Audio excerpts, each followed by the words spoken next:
आप देख रहे हैं मिरर मीडिया। मैं हूं आपके साथ चंद्रा सिंह। स्वागत है आपका बंगाल एक्सप्रेस में। चलिए रुक करते हैं आज की सुर्खियों पर।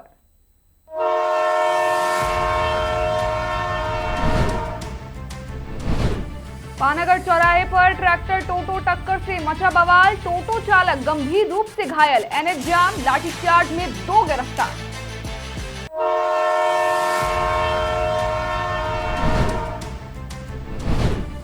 दुख में भी साथ निभा रही तृणमूल। हादसे में उजड़े परिवार के साथ खड़ी है पार्टी।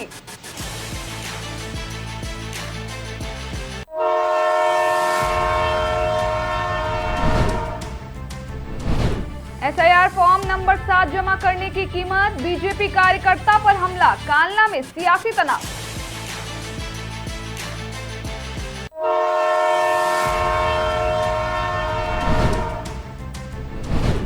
कालना के 2 हस्तियों को पद्मश्री सम्मान। राज्य मंत्री ने घर जाकर किया सम्मानित।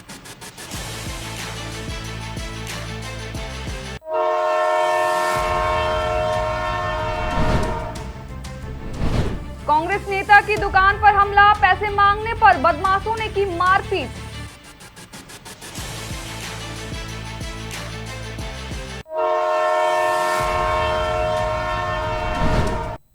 अब बढ़ते हैं खबरों की ओर। पानागढ़ बाजार चौराहे पर सोमवार दोपहर एक दर्दनाक सड़क हादसे में टोटो चालक गंभीर रूप से घायल हो गया। यात्रियों को उतारने के बाद सड़क किनारे खड़े टोटो को तेज रफ्तार ट्रैक्टर ने टक्कर मार दी। हादसे में 30 वर्षीय टोटो चालक पंकज पांडे ट्रैक्टर के नीचे आ गया। स्थानीय लोगों और सिविक वॉलेंटियर्स ने उसे पहले पानागढ़ ब्लॉक प्राथमिक स्वास्थ्य केंद्र और बाद में एक निजी अस्पताल में भर्ती कराया। घटना के बाद इलाके में तनाव फैल गया। गुस्साई भीड़ ने एक ट्रैक्टर में तोड़फोड़ की और मुआवजे की मांग को लेकर पुराने नेशनल हाईवे को जाम कर दिया। सूचना मिलते ही काकसा थाना और ट्रैफिक पुलिस मौके पर पहुंची। हालात बेकाबू होने पर पुलिस ने लाठीचार्ज कर भीड़ को हटाया और 2 लोगों को गिरफ्तार कर लिया। कुछ घंटों बाद यातायात सामान्य हुआ। स्थानीय लोगों का आरोप है कि पानागढ़ बाजार में सड़क और फुटपाथ पर अतिक्रमण के कारण सड़क संकरी हो गई है, जिससे आए दिन हादसे हो रहे हैं। लोगों ने प्रशासन से जल्द अतिक्रमण हटाने की मांग की है।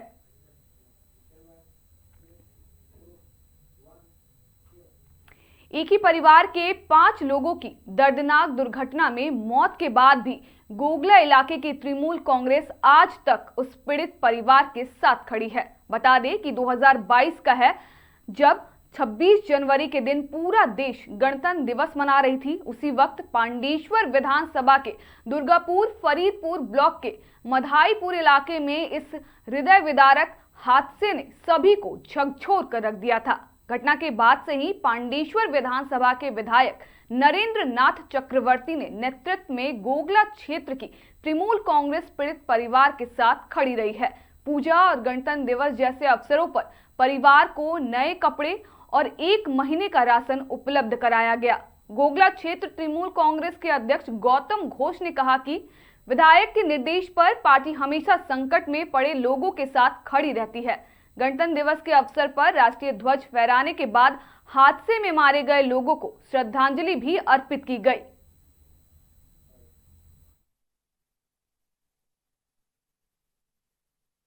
ममता बंदोपाध्याय आदर्शे আমরা দল করি। আর যিনি আমাদের দলের অভিভাবক ক্যাপ্টেন পশ্চিম বর্ধমান জেলা তৃণমূল কংগ্রেসের সভাপতি তথা পাণ্ডবেশ্বর বিধানসভা বিধায়ক নরেন্দ্রনাথ চক্রবর্তী আমাকে নির্দেশ দিচ্ছে। 2022-এ এই দুর্ঘটনা ঘটেছিল। তারপর থেকে 26শে জানুয়ারি প্রজাতন্ত্র দিবসের দিনেই ঘটনাটা ঘটেছিল। আমরা তাদের পরিবারের পাশে দাঁড়িয়েছিলাম, বিধায়কও দাঁড়িয়েছিল, আমাদের তৃণমূল নেতৃত্ব দাঁড়িয়েছিল।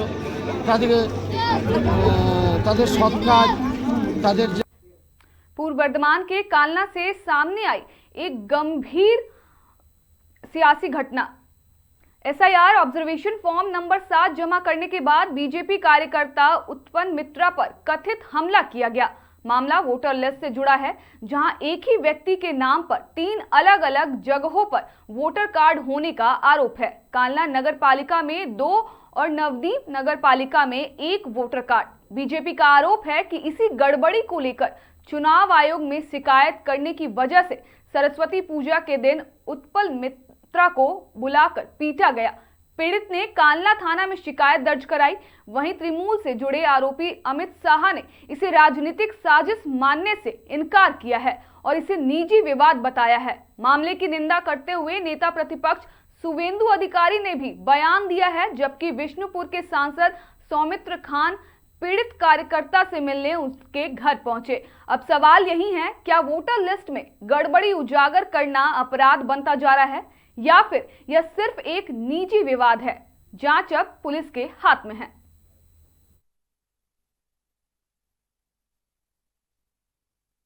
ভদ্রলোক তো বলবো না, নিশ্চয়ই চোর চিটিংবাজ অনৈতিকভাবে হয়তো অর্থ করেছে, যে উৎপল দত্তর উপরে আক্রমণ করেছে, আমাদের বিজেপির উৎপল মিত্রের উপরে আক্রমণ করেছে, এটা অত্যন্ত নিন্দনীয়। এবং আমার মনে হয় ওনার যে প্যান কার্ড বা আমরা যেসব দেখলাম তাতে আমিও ইনভেস্টিগেশন করার জন্য ভারতীয় জনতা পার্টির স্বরাষ্ট্র মন্ত্রক পর্যন্ত এটা পাঠাবো। কারণ হচ্ছে একজন ব্যক্তি কি করে তার বাবার নাম চেঞ্জ করে বারবার, এটা কেন চেঞ্জ করেছে? সে কি কোনো মার্ডার করেছিল? বা তার হয়তো অনৈতিকভাবে অনেক পয়সা আছে যে কারণে বাবার নাম চেঞ্জ করে। এটা তো আমি প্রথম শুনছি যে বাবার নাম চেঞ্জ করে। তো যাই হোক, আমরা আক্রমণ করেছে, আমরা চাইবো পুলিশ প্রশাসনের কাছে পুলিশ কড়া স্টেপ নেয়।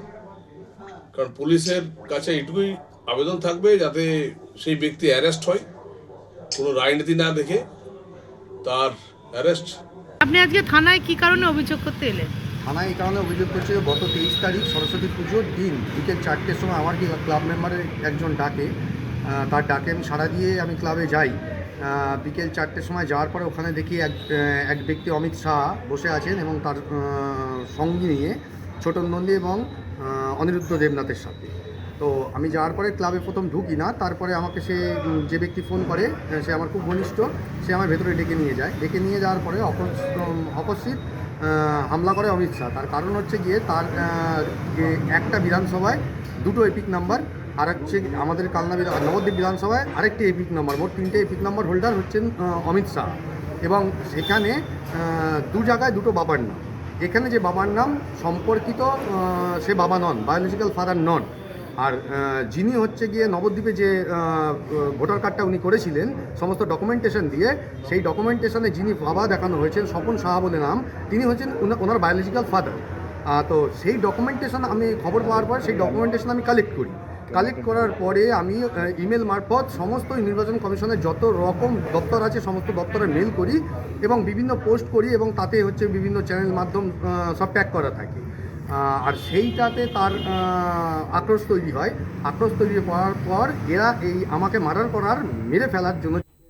पूर्व बर्धमान के कालना से एक खास खबर सामने आई है। गणतंत्र दिवस से एक दिन पहले राष्ट्रपति भवन ने 2026 के पद्म अवार्ड की लिस्ट जारी की।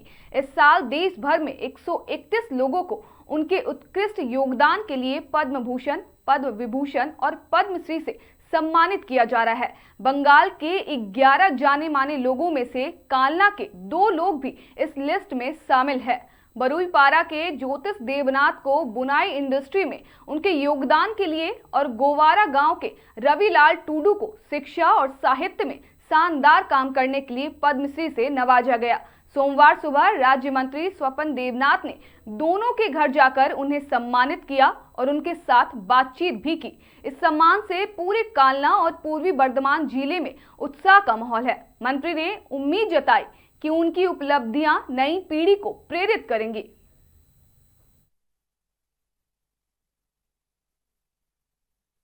ছেলেও খুব ইয়ে থেকে পাস করেছেন, এই টেক্সটাইল এবং নেট থেকে ডিজাইনের উপর বিশেষ করে। তো ওর একটা 700 কাউন্টের আছে যার ওজন 7 গ্রাম মাত্র, 6 গ্রাম মাত্র।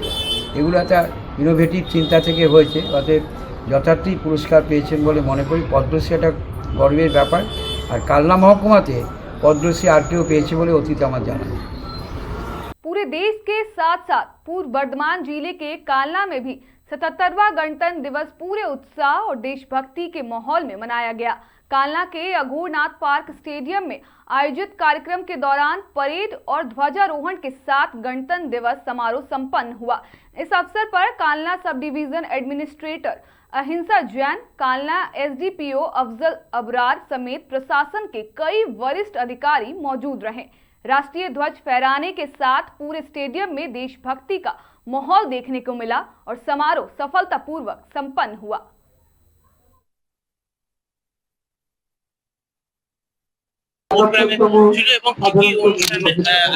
আজকে কালনা সাব ডিভিশনতে 77তম রিপাবলিক ডে সেলিব্রেশন হচ্ছে। সবাইকে শুভেচ্ছা জানাচ্ছি। খুব প্রাউড ফিল করছি কি আমি আজকে পতাকা ফ্ল্যাগ হোস্টিং করেছি। আর আশা করছি আমরা সবাই নাগরিক হিসেবে আমার দেশের দায়িত্ব পালন করব।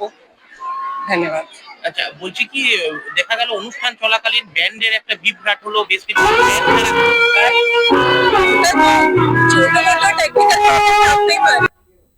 जहां पूरे देश के साथ काक्सा पुलिस स्टेशन में भी 77वां गणतंत्र दिवस पूरे सम्मान और उत्साह के साथ मनाया गया। काक्सा पुलिस स्टेशन के एक्टिंग आईसी प्रसून खान ने राष्ट्रीय ध्वज फहराया। इस मौके पर पुलिस स्टेशन के पुरुष और महिला पुलिसकर्मी साथ ही सिविल वॉलेंटियर भी मौजूद रहे। तिरंगा फहराते ही पुलिसकर्मियों ने सलामी दी और राष्ट्रगान के साथ समारोह का समापन हुआ। इस अवसर पर काक्सा पुलिस स्टेशन परिसर में पुलिसकर्मियों और स्थानीय लोगों के बीच मिठाइयां भी बांटी गई, जिससे पूरे माहौल में देशभक्ति का उत्सव की भावना दिखाई दी। बर्धमान के काक्सा से बड़ी खबर सामने आई है, जहां काक्सा ब्लॉक कांग्रेस अध्यक्ष शंकर साव के साथ मारपीट और उनकी दुकान में तोड़फोड़ व लूटपाट किया गया। घटना के बाद इलाके में सनसनी फैल गई। पीड़ित शंकर साव के अनुसार रविवार देर रात जब वे अपनी दुकान बंद कर रहे थे, तभी कुछ युवक वहां पहुंचे और जबरन दुकान खुलवाने लगे। युवकों ने दुकान से सामान लिया, लेकिन जब उनसे पैसे मांगे गए तो उन्होंने शंकर साव को धक्का देकर दुकान के अंदर गिरा दिया और मारपीट की गई। आरोप है कि इस दौरान बदमाशों ने दुकान में तोड़फोड़ की और 4 युवकों ने लूटपाट भी की। घटना की सूचना मिलते ही पुलिस मौके पर पहुंची। पीड़ित ने थाने में लिखित शिकायत दर्ज कराई है। वहीं काक्सा ब्लॉक कांग्रेस नेतृत्व ने आरोपियों की जल्द गिरफ्तारी और सख्त सजा की मांग की है। ঘটনা হয়েছে আমি দোকান বন্ধ করতে লাগে কটার সময়? এই আপনার 10:30টা উপরে হবে। হ্যাঁ, ঠিক আছে, তো বন্ধ করতে जबरदस्ती बंद करते दिखे ना, बोल रहा नहीं खोल के सामान देना होगा। फिर भी हमने सामान दे दिए। फिर देने के बाद में फिर बंद कर रहे। फिर वो पैसा मांग रहे तो पैसा नहीं दे रहा, बोल रहा पैसा नहीं है। फिर बंद कर दिए। फिर आकर दरवाज़ा टानाटानी करने लगा, टोचन करते रहा मेरे को 2-3 बार, समझे। इतने में बंद करने नहीं दिया। फिर खोले तो उसके बाद हम बोले ठीक है जो लेना ले लो। पूरा खोल दिए थे तो फेंका-फेंकी करने लगा, मारपीट करने लगा, गाला गाली करने। पूर्वस्थली रेलवे स्टेशन के पास बैंक कटार मैदान में आयोजित बीजेपी की परिवर्तन संकल्प मीटिंग में कार्यकर्ताओं और समर्थकों की भारी भीड़ देखने को मिली। इस सभा के मुख्य वक्ता विष्णुपुर के सांसद और राज्य बीजेपी युवा मोर्चा अध्यक्ष सौमित्र खान रहे। अपने संबोधन में सौमित्र खान ने तृणमूल कांग्रेस पर तीखा हमला बोलते हुए कहा कि राज्य में हालात लगातार बिगड़ते जा रहे हैं। उन्होंने आरोप लगाया कि तृणमूल कांग्रेस अब बाहरी ताकतों के इशारों पर चल रही है। सौमित्र खान ने कहा कि बंगाल में ना फैक्ट्रियां हैं ना नौकरियां, सिर्फ भत्तों की राजनीति चल रही है, जिस वजह से बेरोजगार युवा दूसरे राज्यों में पलायन कर रहे हैं। उन्होंने दावा किया कि 2026 में बंगाल में बीजेपी की सरकार बनेगी और सत्ता में आते ही बंद पड़ी इंडस्ट्रीज को फिर से चालू किया जाएगा। साथ ही नए उद्योग लाकर रोजगार के अवसर पैदा किए जाएंगे।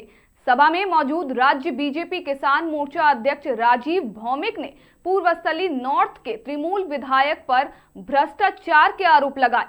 उन्होंने कहा कि इलाके में हुई सारी तरक्की विधायक और उसके परिवार तक ही सीमित रही है और अगले चुनाव में जनता उसे जवाब देगी। परिवर्तन संकल्प मीटिंग के जरिए बीजेपी ने साफ संदेश दिया कि पार्टी 2026 के विधानसभा चुनाव को लेकर पूरी चुनावी मोड पर आ चुकी है।